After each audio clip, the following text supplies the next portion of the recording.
बहुत ज्यादा बहस करी तो वो बुजुर्ग महिला बोली एक काम करो, ठीक है जब तुम इतना जिद कर रहे हो तो अंदर जाके देख लो। वो अंदर गया, अंदर बिल्डिंग से बाहर जैसी पोर्ट्स में गया, वहां पूरा खुला मैदान था और वो एक कब्रिस्तान था। और उस कब्रिस्तान में जितने लोग शांति से लेटे हुए थे उनकी जिंदगी में कोई प्रॉब्लम नहीं।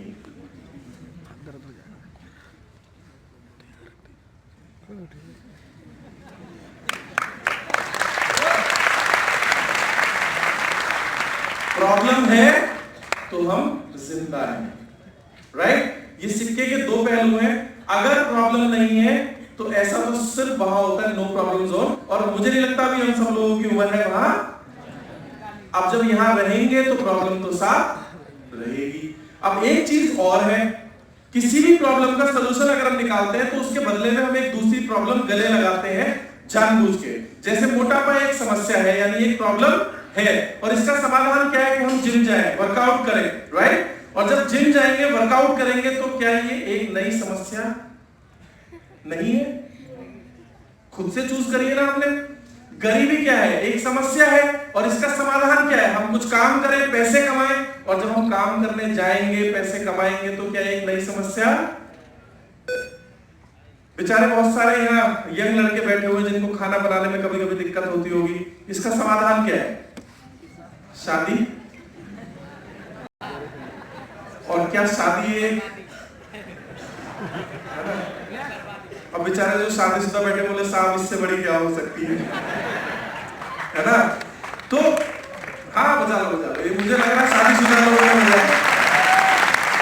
अच्छा, एक मजे की बात और इस किताब में लिखा हुआ है जो कि फैक्ट है, जब भी हम किसी समस्या का समाधान करते हैं तो उसके बदले में या तो हमें कोई रिवॉर्ड मिलता है या फिर हमें बहुत सारे पैसे मिलते हैं। एक एंटरप्रेन्योर क्या होता है, एक बिजनेसमैन क्या होता है, वो कुछ लोगों की समस्या का समाधान निकालता है, इसके बदले में वो पैसे कमाता है। आप कोई रेस्टोरेंट खोलेंगे तो क्या करेंगे? कुछ भूखे लोगों की समस्या का सलूशन करोगे, इसके बदले में पैसे कमाओगे। और एक मजे की बात और, समस्या जितनी बड़ी होगी पैसे उतने ज्यादा होंगे। आपको पैसे कम चाहिए या ज्यादा? आपको कम चाहिए या ज्यादा? तो समस्या कैसी होनी चाहिए? ज्यादा नहीं, बहुत बड़ी। और आपको मिलवाता हूं इस दुनिया की सबसे बड़ी प्रॉब्लम से, जिसका नाम है, सर आगे कर दीजिए, जिसका नाम है नेटवर्क मार्केटिंग। है ना समस्या? पंगे हैं ना इसमें बहुत सारे। क्या क्या प्रॉब्लम है? क्या बात है मेरी जान। और परचेजिंग नहीं करते, देखो अब छलकेंगे दिल के आंसू। और क्या क्या समस्या है? ससुराल चले जाते हैं, फैमिली प्रॉब्लम, सामान नहीं मिलता, सेमिनार में नहीं आते, सेमिनार में नहीं आते, बहाने बहुत ज्यादा होते हैं, वॉक डाउन कर देते हैं, वेरी गुड, कोई कहता नंबर नहीं उठाते, गायब हो जाते हैं। हम लोग एक सेकंड हम लोग थाईलैंड गए, वहां पे एक जादू का शो देखा, एक आदमी खड़ा हुआ था, मैजिशियन ने ऐसे पर्दा करा और ऐसे उठाया, आदमी गायब। तो गिरी जी बोले इसमें कौन सी बड़ी बात है, तो हम भी कर देंगे। बोले मतलब? बोले प्लान दिखा दो, इसने पर्दा उठाया, हम प्लान दिखा के कर देंगे काम। गिरी जी बोले जादूगर को कि कुछ ऐसा करके दिखा जिससे गायब हुआ आदमी वापस आ जाए, है ना? तो दोस्तों ये सब बहुत बड़ी समस्याएं हैं जिन सब के बारे में आपने बताया। इन्हीं समस्याओं का समाधान यानी सलूशन करते समय शिवम जी 5 लाख रुपए कमाते हैं, मैं लगभग 5,75,000 कमाता हूँ, विवेक सर 30 लाख रुपए कमाते हैं और सिद्धार्थ जी 70 लाख रुपए कमाते हैं इन्हीं प्रॉब्लम्स का सलूशन करते हुए, राइट? अब एक बात दिमाग में आती है कि यार जब ये इतना बढ़िया बिजनेस है तो लोगों को समझ में क्यों नहीं आता? सोचा कभी आपने? ये ऊपर वाले की प्लानिंग है, पूछो कैसे? अगर सबको एक बार में समझ में आ जाता तो सिद्धार्थ जी हमारे लिए कुछ छोड़ते? हमारे लिए क्या बचता?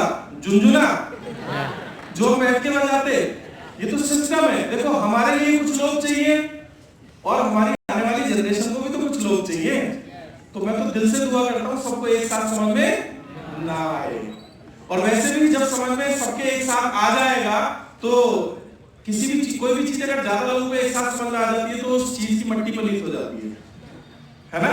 सोच के देखो, सबको वैसी चीज समझ में आ गया तो आपका जो सुबह दूध आएगा वो यूनिवर्सल क्यों डायरेक्टर,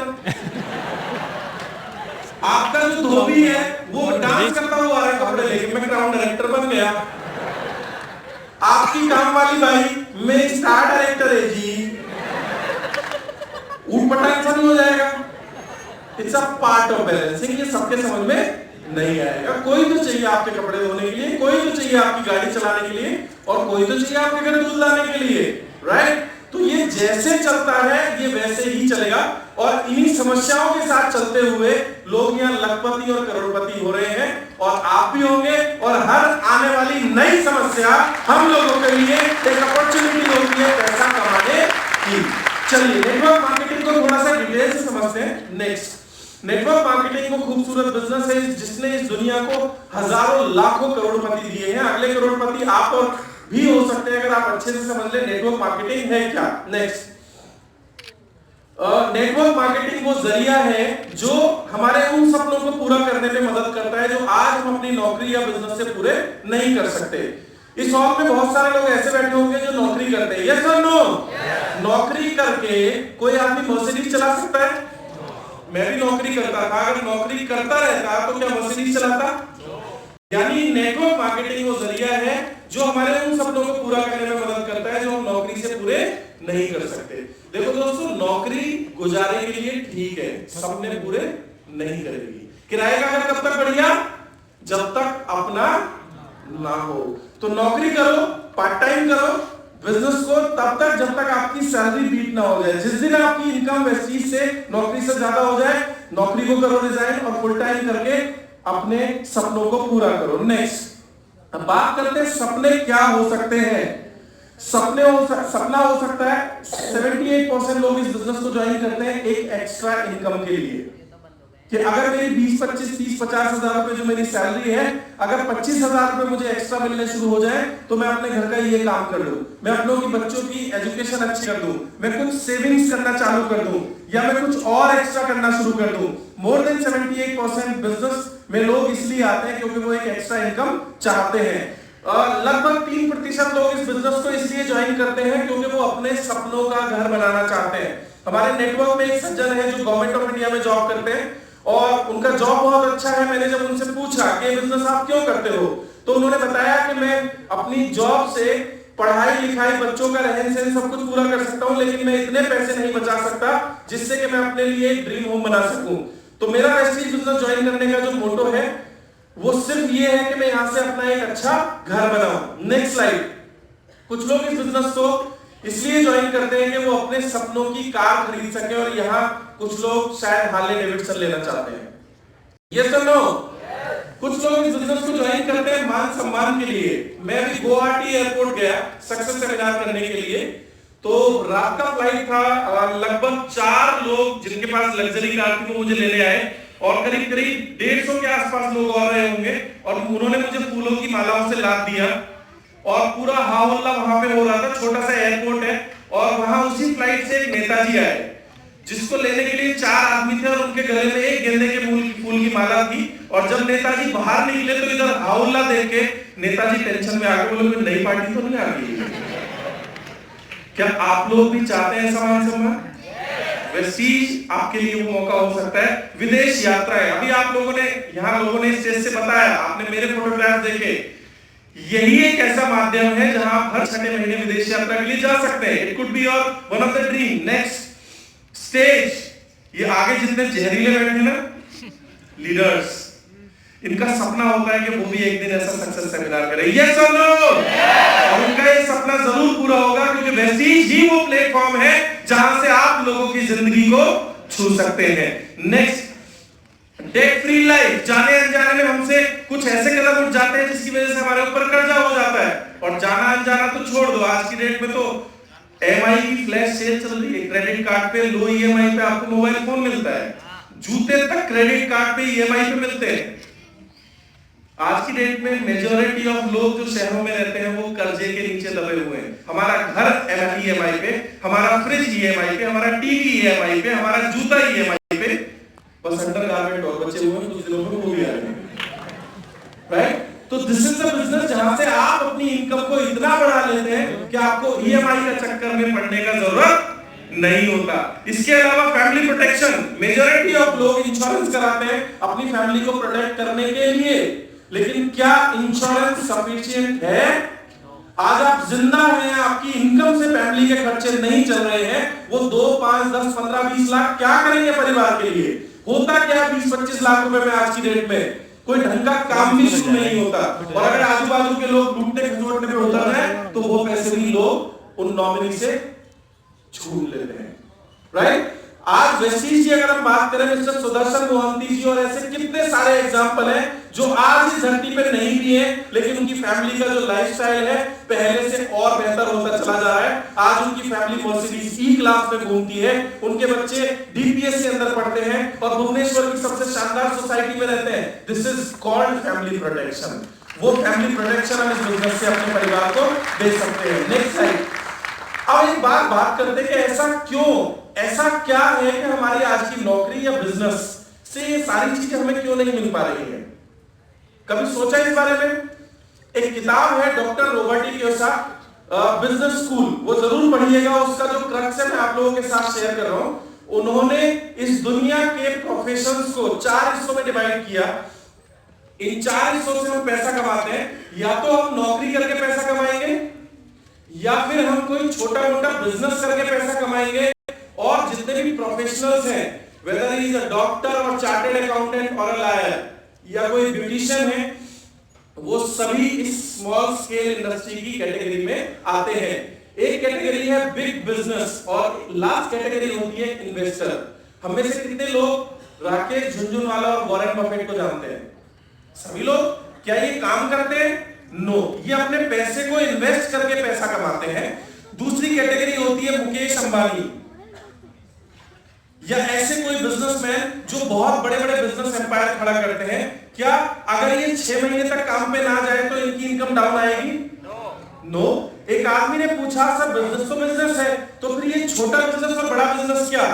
तो उसका सीधा सा जवाब ये है, अगर आप अपने काम पे 6 महीने ना जाएं और आपकी इनकम फिर भी उस तरीके से आती रहे तो आप एक बड़े बिजनेस के मालिक हैं, और अगर आपकी इनकम डाउन हो जाए तो आप एक छोटे बिजनेस के मालिक हैं। एक डॉक्टर अगर 6 महीने क्लिनिक पे ना जाए तो कितने पैसे कमाएगा?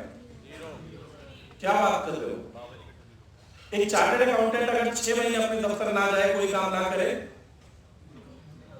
एक ब्यूटिशियन अगर 6 महीने अपना पार्लर ना खोले, एक दुकानदार अगर 6 महीने अपनी दुकान ना खोले, यानी सब स्मॉल स्केल बिजनेस में होते हैं, और नौकरी पेशे वाले इसकी तो आदमी की बेचारे की बात ही क्या करें। इस धरती पे जो सबसे बड़ा बेचारा जंतु है उसे क्या बोलते हैं? मैं भी था, राइट? अब ये एक चीज तो ये है कि पहले हम खुद एनालाइज करें कि हम कहां पे हैं, नंबर 1। नंबर 2, कुछ भयानक आंकड़े आप लोगों के साथ शेयर करता हूं। इस धरती के 95% लोग इधर रहते हैं और 5% लोग इधर रहते हैं, और उससे भी भयानक बात, ये 95% लोग इस धरती के 5% पैसे के लिए एक दूसरे की लड़ाई करते हैं, एक दूसरे का गला काटते हैं, एक दूसरे का मर्डर करते हैं, और तो और एक दूसरे से रिश्वत जैसी चीज भी लेते हैं, क्योंकि लोग हैं 95% और पैसा है मात्र 5%। और ये जो 5% लोग हैं, ये इस दुनिया के 95% पैसे को एंजॉय करते हैं। आज इस कमी की वजह से एक भाई अपने भाई का नहीं है, एक बेटा अपने बाप का नहीं है, और कोई रिश्तेदारी हमारे लिए बाद में मायने रखती है, क्योंकि हमारे पास खुद इतना पैसा नहीं होता कि हम अपने परिवार की ढंग से देखरेख कर सकें। यस और नो? वेस्टीज बिजनेस आपको किसी भी क्वाड्रेंट से इस क्वाड्रेंट में लाने की ताकत रखता है। नेक्स्ट, आप चाहे नौकरी करें, आप चाहे छोटा मोटा बिजनेस करें, पहले आपको ये इस क्वाड्रेंट में, बिजनेस क्वाड्रेंट में लेके आता है, और बिजनेस क्वाड्रेंट से ही आपको इन्वेस्टर कैटेगरी में लेके आता है। सिद्धार्थ जी अगर 6 महीने बिजनेस ना करें पैसा आएगा और बढ़ के आएगा। यानी अब वो इस क्वाड्रेंट से किस क्वाड्रेंट में आ गए? 5% कैटेगरी में। दिल पे हाथ रख के बताइए, आप चाहे 1 लाख रुपया महीना भी क्यों ना कमाते हो नौकरी से, आप चाहे 2 लाख रुपया महीना भी क्यों ना कमाते हो, आपका क्वाड्रेंट क्या है? एक्टिव। और आप अगर इस क्वाड्रेंट में आ जाते हैं तो आप दुनिया के 5% लोगों में आ जाते हैं। अब सोच के बताइए, आप किस साइड रहना चाहते हैं? क्वाड्रेंट के लेफ्ट साइड में या क्वाड्रेंट के राइट साइड? पक्की बात? और वेस्टीज बिजनेस आपको वो मौका देता है कि आप क्वाड्रेंट के राइट साइड में हैं, लेकिन ये हलवा नहीं जिसे कोई भी खा लेगा। थोड़ा सा कंसिस्टेंट एफर्ट लगाने होंगे। क्या? आगे चलते हैं। हमें क्वाड्रेंट के राइट हैंड साइड में जाने के लिए एक नेटवर्क का निर्माण करना पड़ेगा। किसका निर्माण करना पड़ेगा? किसका निर्माण करना पड़ेगा? अरे सर बस यही मत बोलो, बाकी कुछ भी काम करवा लो, मेंबर नहीं जुड़ेंगे हमसे। ये भी कोई काम है? हम हैं ठाकुर विजय प्रताप की औलाद, 5 गज की मूंछ हमारी। आप हमें घर घर जाके मीटिंग करवाओगे, प्लान दिखवाओगे? इतनी औकात रहेगी हम चाय की पत्ती के बारे में लोगों को बताएंगे? और ये वो आदमी जिसकी बनियान अंदर से फटी हुई है ना, जो झूठ बोल बोल के पक गया। अब इसकी बीवी को भी इससे कोई उम्मीद नहीं है कि मेरे सपने पूरे करेगा। वो इसे झेल रही है, कुछ और कर नहीं सकती, इसलिए झेल रही है। इसके बच्चे भी इसको कमर मुड़ते गाली देते हैं और बात करेंगे पूरी अफगानिस्तान तक की, है ना। हम इज्जतदार आदमी, मेरी इतनी बढ़िया नौकरी, हम प्लान दिखाएंगे। दोस्त, हर अमीर इंसान ने नेटवर्क का निर्माण किया है। और एक मजे की बात बताऊं, ये जो शर्म और ये फालतू की वो होती है ना, ये मध्यम वर्गीय परिवार के लोगों का गहना होती है। जो सफल व्यक्ति होते हैं वो इन चक्करों में कभी पड़ते ही नहीं। अभी आप अमिताभ बच्चन जी को बोलो 2 करोड़ रुपए मिलेंगे, साड़ी पहन के डांस करना है स्टेज पे, मना करेंगे वो? उन्हें शर्म नहीं आती? अमिताभ बच्चन जी को शर्म नहीं आती?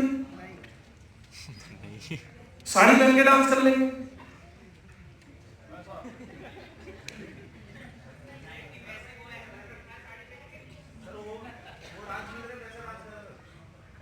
पैसे से ज्यादा वो अपने काम को प्यार करते हैं।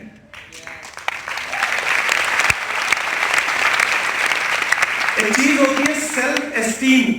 सेल्फ एस्टीम, या बहुत सारी लेडीज या लेडास बैठे हुए हैं, है ना।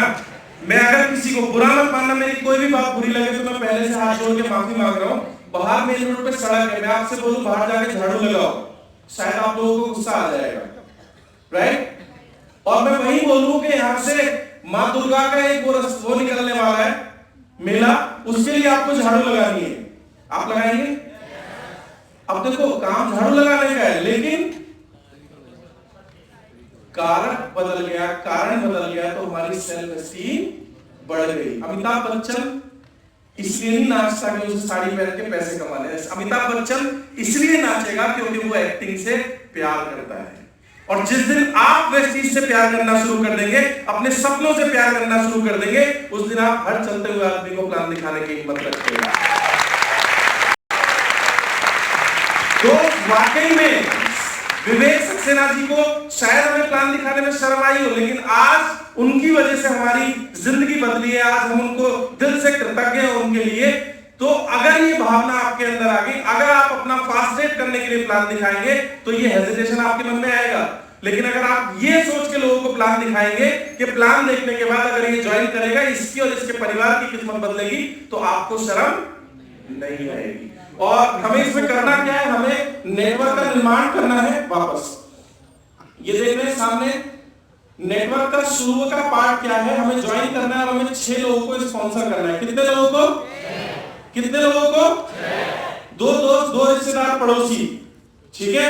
अब सारे लोग बोलेंगे सर ये तो हमें भी पता है, 6 लोगों को ज्वाइन कराना है, हम ज्वाइन भी करा देंगे, लेकिन ये काम देखा, ये काम कुछ कह रहे करेंगे, कुछ कह रहे नहीं करेंगे। मेजॉरिटी लोगों का मानना है नहीं करेंगे, और ऐसा होता भी है, बहुत सारे लोग जुड़ तो जाते हैं लेकिन काम नहीं करते। मैंने इस बुक के अंदर पढ़ा था इसका सलूशन। जब लोग काम ना करें तो ऐसे केस में क्या करना चाहिए? पहली चीज तो ध्यान से सुने, हमें 6 लोग स्पॉन्सर नहीं करने, हमें 6 लेग स्पॉन्सर करनी है, राइट? और कैसे करनी है? फॉर एग्जाम्पल मान लेते हैं मैंने पहले आदमी को ज्वाइन कराया जिनका नाम है माननीय श्री लालू प्रसाद यादव, दूसरे जो आदमी है उनका नाम है श्रीमान नरेंद्र मोदी जी, तीसरे जो सज्जन है उनका नाम है श्री श्री 108 राहुल गांधी जी महाराज, चौथे जो सज्जन है उनका नाम है अखिलेश अखिलेश केजरीवाल, अखिलेश यादव और लास्ट में रहेगी मायावती जी। अखिलेश जी के साथ रखो में, ठीक है? अब ये 6 लोगों को मैंने ज्वाइन करा दिया हेयर एंड देयर कैसे भी करके। अब मान लो मैं लालू जी से कहता हूं सर काम करो, मीटिंग में आओ, लालू जी बोलते हैं मेरा तो बुलावा रांची से आया हुआ है।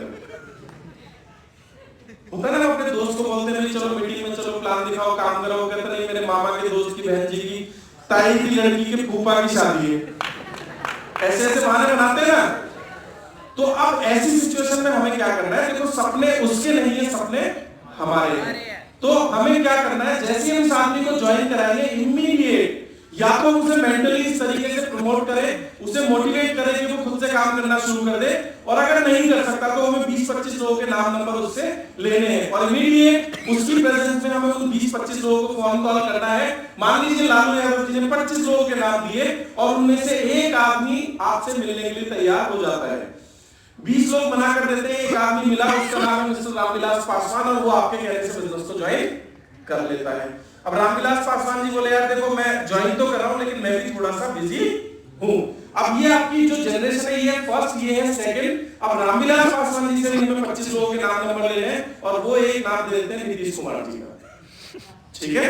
अब ऐसे करके 25 में से नीतीश कुमार जी ज्वाइन हुए, ये हुआ आपका लेवल नंबर 3। उनके रेफरेंस से हमें जाना है लेवल नंबर 4। और नेटवर्क मार्केटिंग में ये यूनिवर्सल फॉर्मूला है, अगर आप किसी भी लैब में 12 डीप चले जाएंगे, कितने डीप? 12 डीप चले जाएंगे तो वो लैब में आपको आपके जैसा एक भिन्न हुआ लीडर मिल जाएगा। और मान लो 12वीं लैब में वो लीडर मिला तो उसके ऊपर वाले को थोड़ा सा मोटिवेट करो, वो सिल्वर, उसके ऊपर वाले को करो वो सिल्वर, और सिल्वर की लाइन लगा के आपको क्या मिलती है? LOB, multiple LOB, right? और इसी तरीके से हमें दूसरी लाइन में जाना है, तीसरी में, चौथी में, पांचवी में और छठी में। हमें 6 लोग स्पॉन्सर नहीं करने हैं, हमें 6 लेग स्पॉन्सर करनी है। और ये 6/12 का जो फॉर्मूला है, अगर आप पहले से नेटवर्क मार्केटिंग जानते हैं तो शायद 1 साल या 1.5 साल के अंदर कर लें, और अगर आप नए हैं तो कुछ चीजें सीखने में आपको समय लगेगा, तो शायद आप 1.5 से 2 साल भी लग सकते हैं और 2.5 साल या 3 साल भी लग सकते हैं। लेकिन अगर हमें इसमें सफल होना है तो हमें 6/12 का फॉर्मूला कंप्लीट करना होगा। नेक्स्ट, अब बात आती है जो नेटवर्क है, इसमें हमें क्या करवाना होगा? नेटवर्क के साथ मिलकर के हमें 7 बेसिक्स प्रैक्टिस करने हैं। क्या करने हैं? और 7 बेसिक्स की प्रैक्टिस करने के लिए सबसे पहले वो 7 बेसिक्स हमें करने होंगे, क्योंकि जो काम हम कर सकते हैं वही हम काम अपने नेटवर्क से करवा सकते हैं। और सबसे पहला काम क्या है? Use the product. जानते तो सब हैं, लेकिन राइस ब्रांड थोड़ा सा महंगा है ना सर, राइस ब्रांड थोड़ा सा है ना सर। प्रोडक्ट तो बहुत धांसू और जबरदस्त है लेकिन थोड़े महंगे हैं। ये सवाल हमारे सामने तो था, लेकिन आजकल कंसिस्टेंसी की वजह से महंगा नहीं है। 2500 रुपए के प्रोडक्ट 2 तारीख से लेके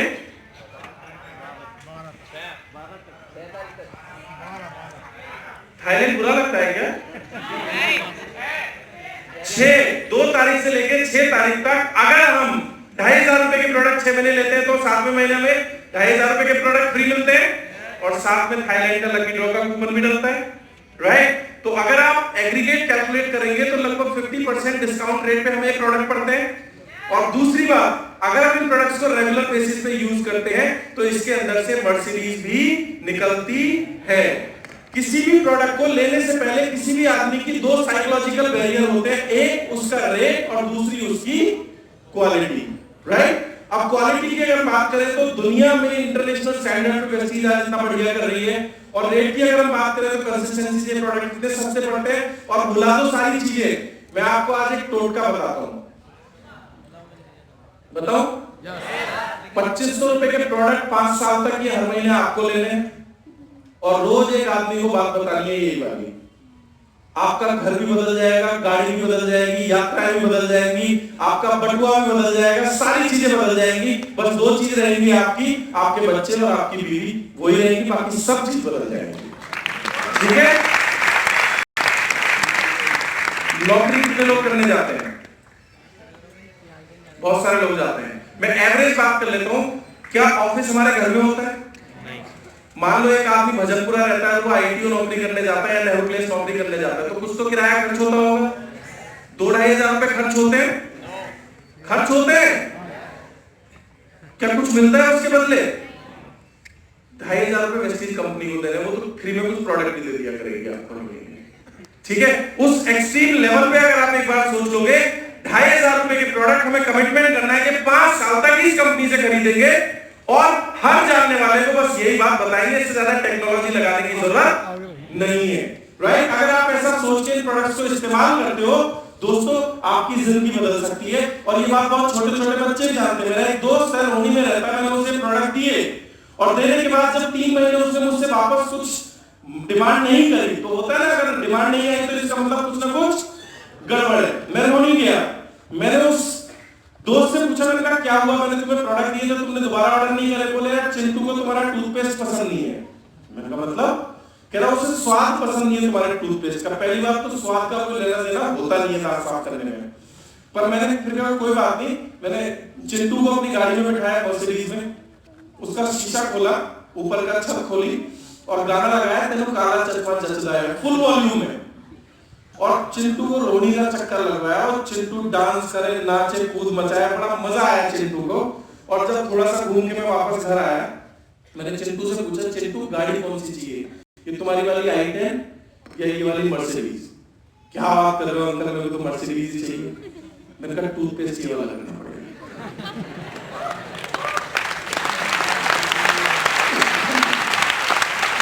अब देखो मजे की बात, चिंटू को तो समझ में आ गया, और चिंटू पता क्या बोला, अगर सच में अंकल ये वाली गाड़ी आएगी टूथपेस्ट, आप टूथपेस्ट करने की बात करोगे तो मुंह पे लगा के घूमा करोगे।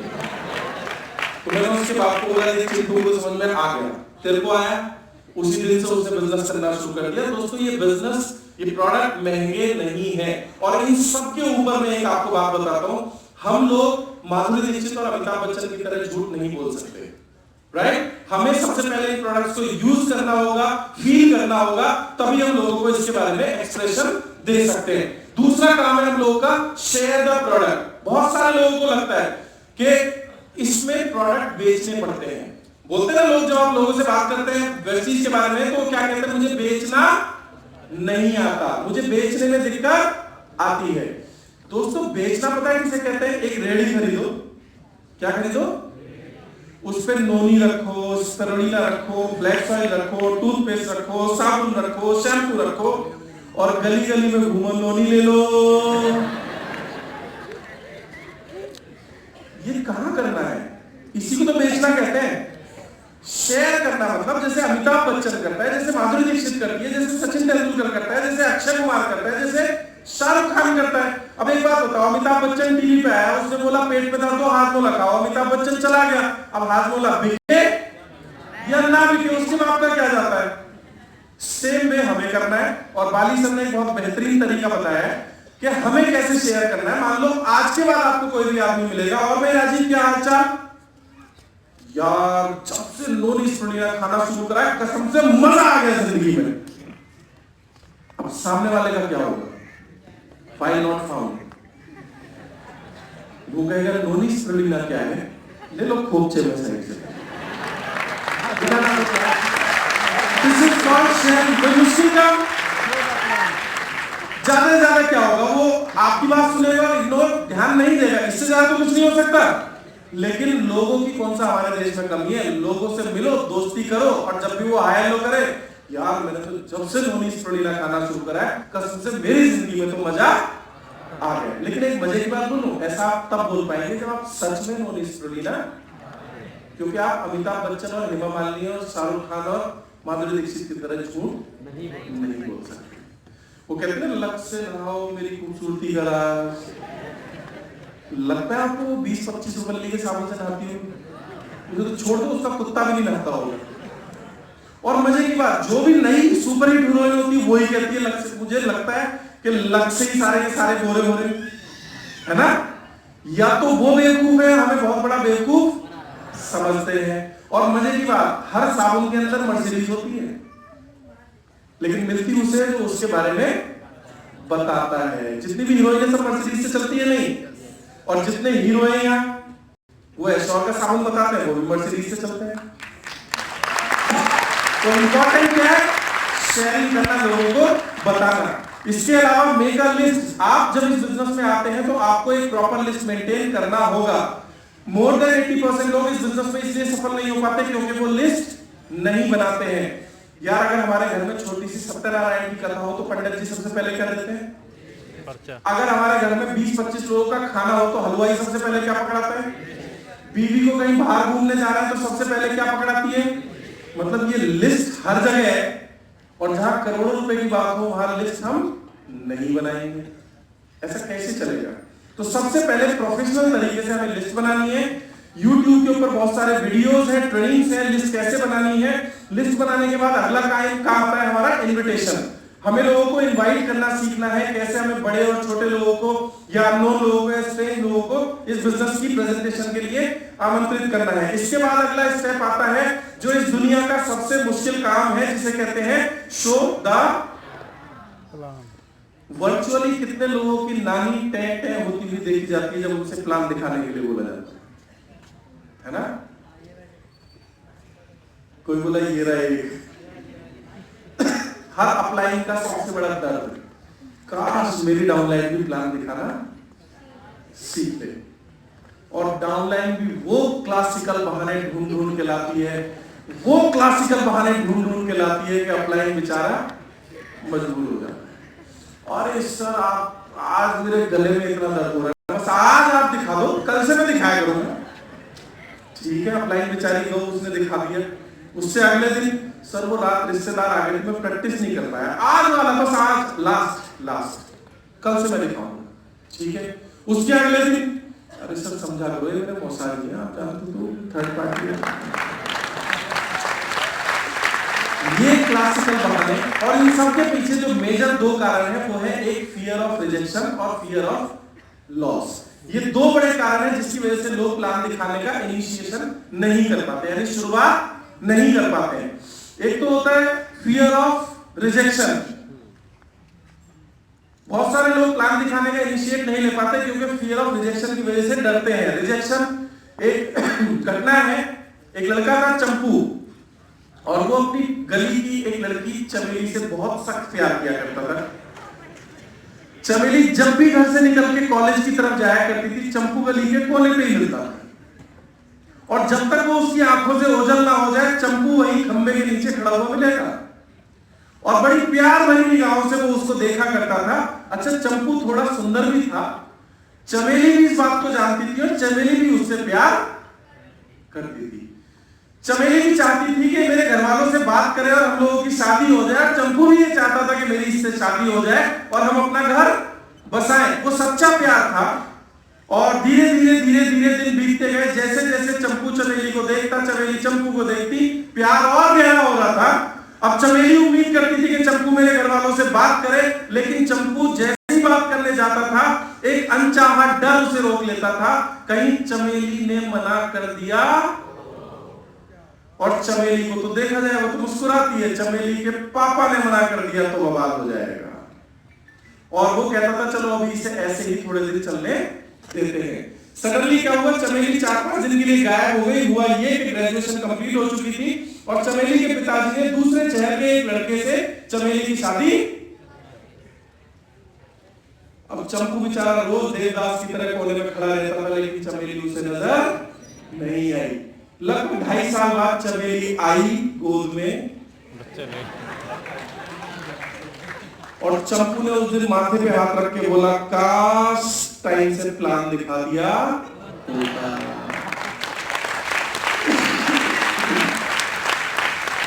आप में से बहुत सारे लोगों के साथ भी ऐसा हो सकता है, जब आपके मामा जी का लड़का यहाँ स्टेज पे आके उछल उछल के कहेगा मैंने क्राउन डायरेक्टर बन गया हूँ, और तुम बोलते हैं काश मैंने उसे प्लान दिखा दिया होता। ये होता है just because of fear of rejection. और दूसरी एक चीज होती है कि हम प्लान दिखाने से डरते हैं कि कहीं हम फेल ना हो जाए, सामने वाला हमसे नेगेटिव ना हो जाए, हम कोई गड़बड़ कर दे तो वो हमसे नेगेटिव ना हो जाए। और इसका एक बहुत शानदार तरीका साहब, आपने बायोलॉजी के बच्चों को देखा है जो बायोलॉजी पढ़ते हैं, जब बायोलॉजी पढ़ने वाले बच्चे होते हैं उनको बोला जाता है कि आप मेंढक काटिए। क्या काटिए?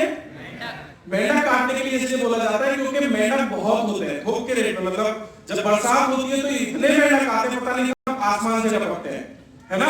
तो अगर 2 4 5 10 मेंढक मर भी जाए तो कोई फर्क नहीं पड़ता। तो जो बायोलॉजी के बच्चे होते हैं वो डाइसेक्शन बोर्ड पे मेंढक को उल्टा लिटाते हैं, ऑलपिन लगाते हैं और उसका पेट काटते हैं। अब शुरू में हाथ थोड़ा भारी होता है, वो खाल की जगह वो थोड़ा सा चाकू अंदर जाता है तो उसकी अंतरी वगैरह सब कट जाती है और मेंढक बेचारा फड़फड़ा के मर जाता है। अब पहला मेंढक कटता है, दूसरा, तीसरा, चौथा, 4 5 मेंढक मरने के बाद उस आदमी को थोड़ा सा मेंढक का खाल ढंग से काटना आता है, और काटने के बाद में फिर वो उसका धड़कता हुआ दिल अंतड़ी देख के वापस स्टिचिंग करके छोड़ देता है। लेटर ऑन जब वो मेडिकल कॉलेज में एडमिशन लेता है तो जो डेड बॉडीज होती हैं, एक्सीडेंटल डेड बॉडीज, वो उनके ऊपर ऑपरेशन करते हैं। उसके बाद में जो उनके सीनियर सर्जन होते हैं उनकी देखरेख में वो छोटे छोटे ऑपरेशन शुरू करते हैं और वो धीरे धीरे बड़े डॉक्टर और सर्जन बन जाते हैं। ऐसे करते करते एक आदमी इस इंडस्ट्री में डॉक्टर बनता है, और अभी आपको और अपन को क्या बनना है इस बिजनेस में? सर्जन। और अपने को भी क्या चाहिए? 20-25 लाशें। हमारे मोहल्ले पड़ोस में, सोसाइटी में, रिश्तेदारी में 20 खड़ूस सड़ियल नेगेटिव आदमी ढूंढो, ठीक है। वो इतने सड़ियल और नेगेटिव होने चाहिए कि मक्खी भी उनके मुंह पे ना बैठती हो,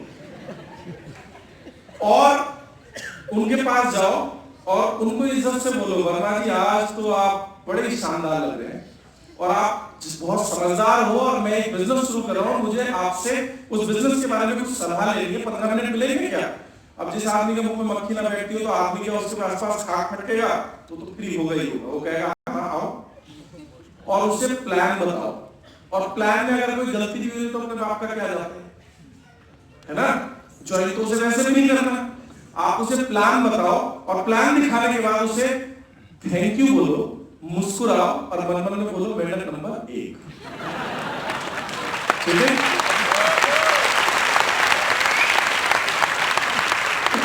अब दूसरे पिताजी के पास जाओ, सड़ियल महाखड़ूस नेगेटिव होते हैं ना, सबकी रिश्तेदारी में, सोसाइटी में, गली में, सब में मिलेंगे आपको। उन्हें प्लान दिखाओ, प्लान दिखाने के बाद उनको भी बोलो थैंक यू सो मच और मन में बोलो मेंढक नंबर 2। उसके बाद में आईटीओ सीएनटी पे आओ और एनालाइज करो मैंने क्या गलत बोला और क्या सही बोला। फिर तीसरा ढूंढो, चौथा ढूंढो, 5वां ढूंढो, 6वां ढूंढो, 20 मेंढक काट डालो, आपसे शानदार प्लान दिखाने वाला इस दुनिया में दूसरा कोई नहीं है। कर सकते हैं? कर सकते हैं? Very good. अगला काम है टीम वर्क। इस बिजनेस में हमें अकेले काम नहीं करना है, ये एक टीम गेम है।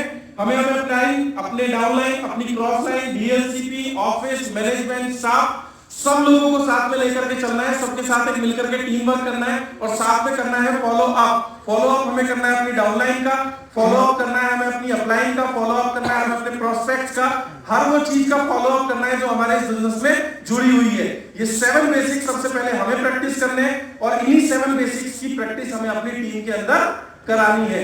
जितने ज्यादा लोग ये 7 बेसिक्स कर रहे होंगे आप और आपकी टीम में, उसी हिसाब से आपके टीम का वॉल्यूम बढ़ना शुरू हो जाएगा और आपका टर्नओवर बढ़ेगा और टर्नओवर के हिसाब से आपकी भी इनकम बढ़ती चली जाएगी। और जैसे जैसे आपकी इनकम बढ़ेगी आप इस बिजनेस में और तेजी से निखरते जाएंगे। ये सब चीज करते समय 2 से लेकर 5 साल हमें अपना attitude positive, learnable, teachable and constructive रखना है, राइट। कोई भी नेगेटिव चीज आती है हमें उस पर ध्यान नहीं देना है। और इस बिजनेस का जो सबसे जरूरी पहलू है वो है सेमिनार्स। 2 मिनट। सेमिनार्स इस बिजनेस का सबसे जरूरी पार्ट है। सबसे पहली चीज सेमिनार हमें पुल देते हैं स्टेज पे आने के लिए। आज इतने सारे अचीवर्स आप लोगों ने देखे, तो जो नए लोग हैं उनका भी मन करता है कि मैं भी इसमें अचीवर बन के स्टेज पे आऊं। दूसरी चीज, सेमिनार्स हमें मोटिवेट करते हैं। आप इस हॉल से जब बाहर निकलेंगे तो हजारों लाखों नागराज घूम रहे हैं आपको डसने के लिए, है ना? और सबसे ज्यादा नागराज हमारे घरों में रहते हैं, राइट? वो आपको इतना डसेंगे, लोग कहते हैं कि सबसे जहरीला सांप जो होता है वो होता है ब्लैक कोबरा। और मैं कहता हूं ब्लैक कोबरा का जहर अगर 100 गुना बढ़ा दो तो वो हमारे मोहल्ले पड़ोस के नागराज हैं, जो हमें इस बिजनेस को करते समय डसते हैं, राइट? इतने नाग हमें डसते हैं कि हमारा जहर के कारण बहुत सारे डिस्ट्रीब्यूटर जो लाखों करोड़ों कमा सकते थे वो बेचारे बीच में ही मर जाते हैं। और हर महीने जहर निकालो अभियान इस हॉल के अंदर किया जाता है, राइट? और दूसरी चीज, जितने ज्यादा लोग हमारे सेमिनार के अंदर होते हैं उतनी ज्यादा हमारी ग्रोथ इस बिजनेस के अंदर होती है। इसके अलावा एक स्लाइड और नेक्स्ट, इस बिजनेस को अगर सक्सेसफुली करना है तो हमें रखना होगा अपना एसोसिएशन बुक्स के प्रति। हम अगर जेब कतरा बनना चाहे, सॉरी एग्जाम्पल नेगेटिव है लेकिन इफेक्टिव है, अगर आप जेब कतरा बनना चाहते हैं तो कुछ जेब कतरों के साथ सिर्फ बैठना शुरू कर दीजिए, ठीक है? कैसे जेब में ब्लेड मारना है, कैसे पर्स खींचना है, धीरे धीरे वो सब सिखा देंगे। ये सब नो, जब जेब काटनी सीखी जा सकती है तो क्या अमीर नहीं बना जा सकता? और अमीर बनने के लिए हमें किसकी एसोसिएशन में रहना होगा? सफल लोगों की। और सफल लोगों के पास टाइम नहीं होता, वो हमें मिलते हैं बुक्स के जरिए। अगर आप उनकी किताबें पढ़ें, उनके मोटिवेशनल ऑडियो और वीडियो सुने, एनडीएस बाय गौतम बाली जी, ये हर आदमी को कम से कम हफ्ते में एक बार जरूर सुननी चाहिए। इसके अलावा जिसकी वजह से हम सब लोगों के बिजनेस बहुत तेजी से बढ़े हैं वो है STM, boot camp, CSS, CNT, VIP, VLC, VWS function. अगले 2 से 3 साल हम कमिटमेंट करें कि हम अपना एक सेकंड सिर्फ इन चीजों को देंगे और ओखला ऑफिस विजिट करेंगे। ये सारे काम करते हुए हम अगर इस बिजनेस को 2 से लेकर 5 साल करेंगे, आगे बढ़ते रहेंगे दोस्त, हम लोग भी अपनी कॉम्प्रोमाइज वाली लाइफ से सिग्निफिकेंट लाइफ की तरफ तेजी से बढ़ना शुरू हो जाएंगे। Thank you so much, you guys are